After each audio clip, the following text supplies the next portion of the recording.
यह बात उस समय की है जब कुरुक्षेत्र में कौरवों और पांडवों के बीच युद्ध चल रहा था। पितामह भीष्म कौरवों की ओर से युद्ध लड़ रहे थे, लेकिन कौरवों के सबसे बड़े भाई दुर्योधन को लगता था कि भीष्म पितामह पांडवों को नुकसान नहीं पहुंचाना चाहते हैं।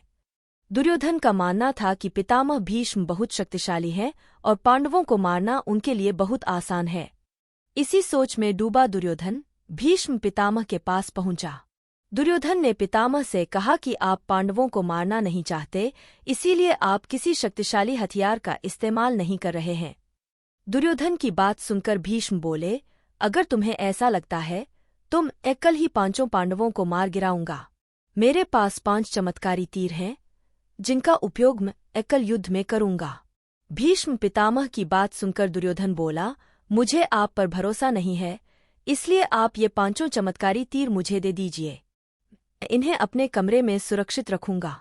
भीष्म ने वो 5 तीर दुर्योधन को दे दिए। दूसरी ओर श्रीकृष्ण को इस बात का पता चल गया। उन्होंने अर्जुन को इस बात की जानकारी दी। अर्जुन यह सुनकर घबरा गया और सोचने लगा कि इस मुसीबत से कैसे बचा जाए। श्रीकृष्ण ने अर्जुन को याद दिलाया कि एक बार तुमने दुर्योधन को गंधर्वों से बचाया था, तब दुर्योधन ने तुमसे कहा था कि इस एहसान के बदले तुम भविष्य में मुझसे कुछ भी मांग सकते हो। यह सही समय है, तुम दुर्योधन से वो 5 चमत्कारिक तीर मांग लाओ। इसी तरह तुम्हारी और तुम्हारे भाइयों की जान बच सकती है। अर्जुन को श्रीकृष्ण की सलाह बिल्कुल सही लगी।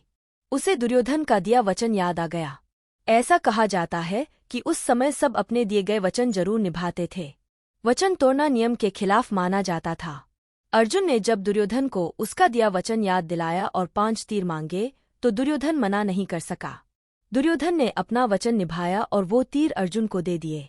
इस तरह श्रीकृष्ण ने अपने भक्त पांडवों की रक्षा की। हमारे चैनल पर ऐसी ही अनमोल कथाएं और कहानियां सुनने को मिलेंगी।